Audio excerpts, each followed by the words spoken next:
everyone! Good afternoon! I'm back! It's your Mama Sam para sa ating chika update ngayong araw na to. Oh my gosh! This is it guys! Pag-uusapan natin ngayon, walang lumabas na listahan. Kung sino to at ano to, yan ang tatalakayin natin ngayon. But before anything else, hello Philippines and hello beautiful people! Mabuhay! Kamusta kayong lahat? Sana lahat po kayo ay okay at safe ngayong araw na ito. At syempre sa lahat naman ng mga bago nating subscribers dyan, hello po sa inyo lahat. Maraming salamat guys sa pag-subscribe ninyo. Syempre dito sa channel ko. At syempre sa lahat naman ng makasolid na makamamasam dyan na laging tumututok dito, araw-araw, lagi-lagi. Maraming salamat guys sa inyong lahat. Syempre, ito nga, usapang chika update tayo ngayon. So kahapon, alam ko, marami ang nag-abang sa press release na ilalabas ng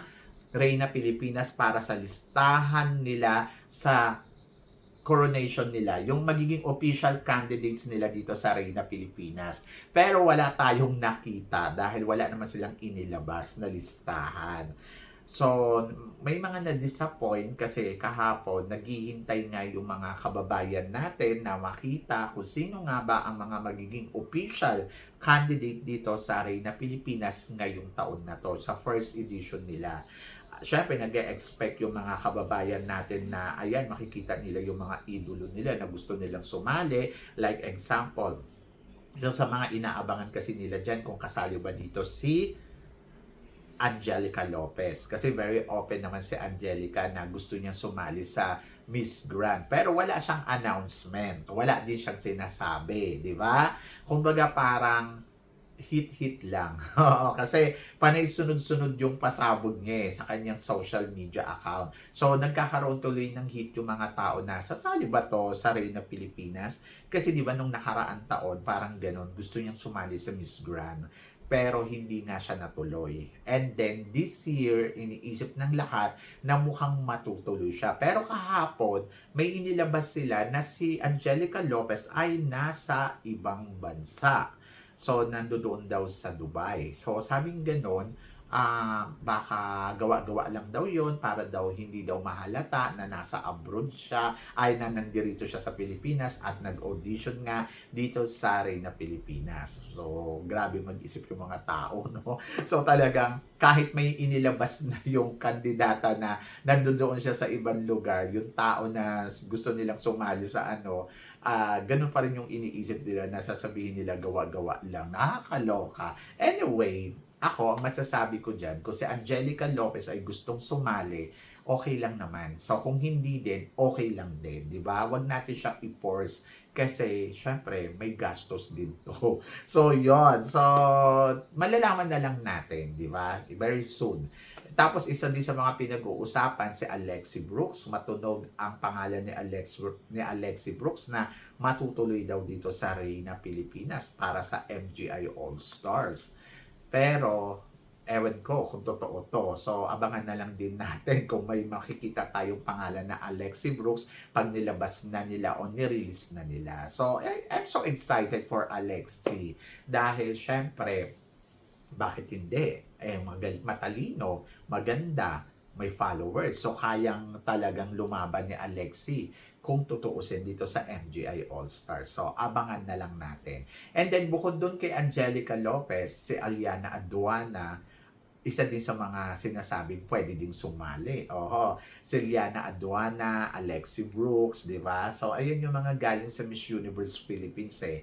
Pero hindi ko lang din alam kung gusto nga ba ni Liana Aduana sumali talaga sa Miss Grand, di ba? So, I don't have idea. So, nandoon ako na kung gusto, sakaling sasali siya, ang alam ko, may laban siya. Bukod dyan kay Liana Aduana, ito nga, isa din sa mga pumutok din ng pangalan, Maria Isabela Galeria. Oo, si Isabela Galeria. Medyo matagal-tagal na rin natin hindi naririnig kung saan nga ba siya sasaling pageant. Dati, inaabangan natin yan na magbalik sa Miss Universe, di ba? Miss Universe Philippines. Pero hindi na natin nakita. Rampahan, magaling yan.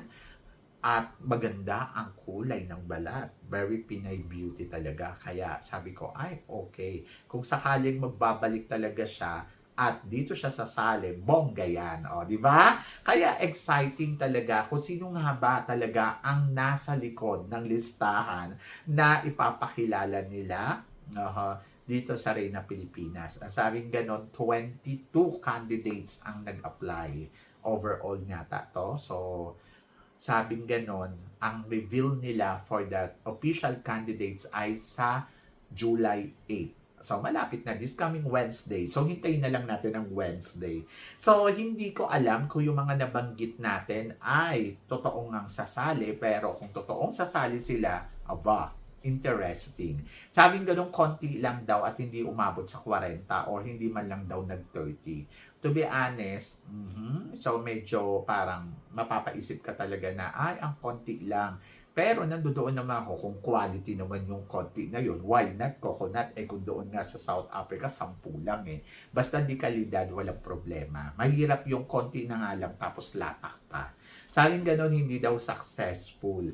Hindi daw katulad ng Miss Universe Philippines at saka Binibining Pilipinas, guys. Magkaiba naman yung Miss Universe Philippines sa Reyna Pilipinas. At magkaiba din ang Miss World, magkaiba din ang Binibining Pilipinas. So wag natin siya ikumpara sa mga pageant na to kasi alam naman natin na bago lang ang Reyna Pilipinas at hindi pa ganun talaga siya ka-knowing ng mga candidates na gustong sumali. So maaaring yes, this year konti lang, baka sa susunod na taon ay madami na sila, di ba? So kung ano yung ipapakita nila dyan sa pageant nila ay yun ang magre-reflect sa mga pwedeng maging kandidata sa Reyna Pilipinas very soon.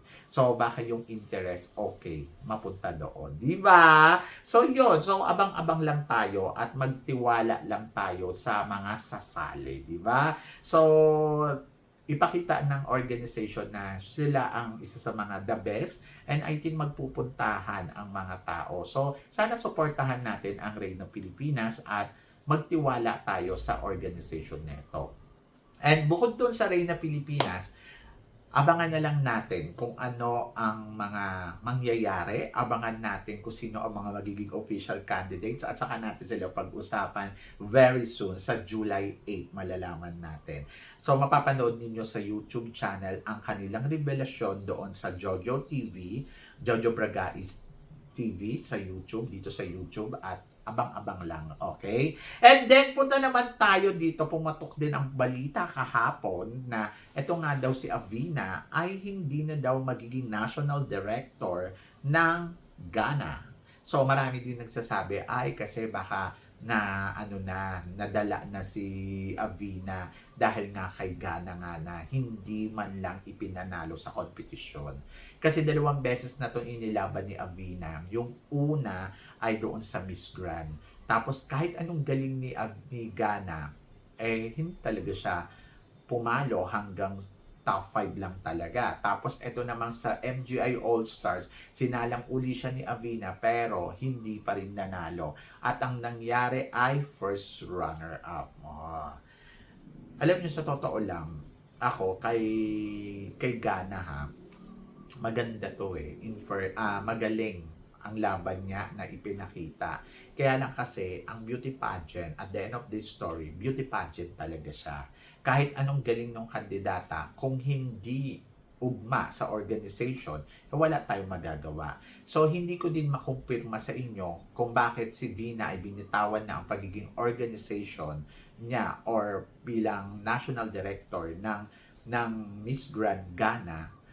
Ay, dahil siguro nandoon ako sa part na baka kasi magfo-focus siya sa kanyang bagong gagawin. Kasi 'di ba, meron siyang bagong pageant. Ito yung tinatawag na Africana.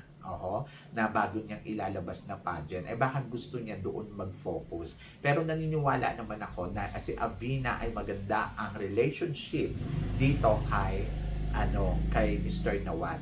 And then siguro na-inspired nga si Avina na gumawa ng pageant para sa mga African people na alam mo yon na parang mag-shine as a title holder, 'di ba, sa mundo ng pageantry at makita ang ganda ng mga African people. So yun, baka yun yung bago niyang goal.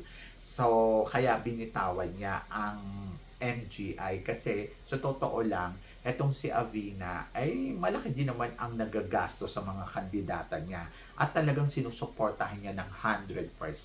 And then ayun, so siguro nandoon na siya sa part na parang no, kailangan na talagang mag-shine ng African woman sa mundo ng pageantry. And then baka doon na siya magfo-focus.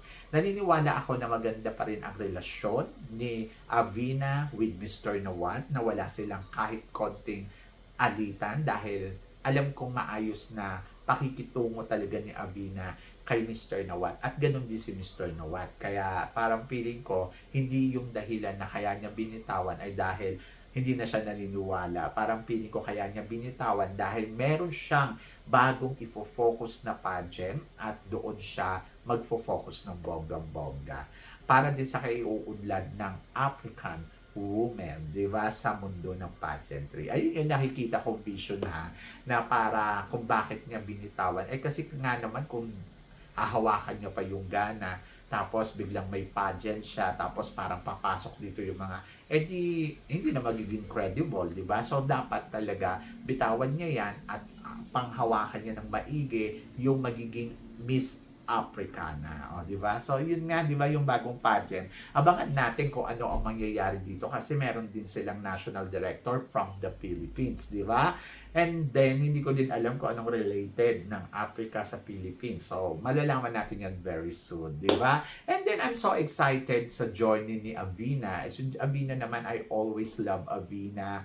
I always believe Avina. And then naniniwala ako na maganda yung vision niya para sa kanyang bagong pageant, di ba? So, ayun ang abangan natin ng bonggang-bongga. And then, of course, naniniwala naman ako, MGI All-Stars ay patuloy pa rin na magniningning. And then, of course, malapit na nga ang Miss Grand International kung saan naman ato na excited na ako kung sino nga bang ipapadala ng Pilipinas dyan at magiging kandidata natin very soon. Diba? So, yon ang mga bagong update dito sa mundo ng pageantry. Pero ikaw ang tatanungin ko, ano naman ang masasabi mo sa mga chika natin for today? So, please comment below para at least malaman ko naman kung ano naman ang chika mo dito sa mga tinatalakay natin. Syempre, maraming salamat po sa inyo lahat sa love and support na binibigay ninyo syempre dito sa channel ko at sa mga hindi pa nakaka-follow at nakaka-subscribe, please don't forget to click like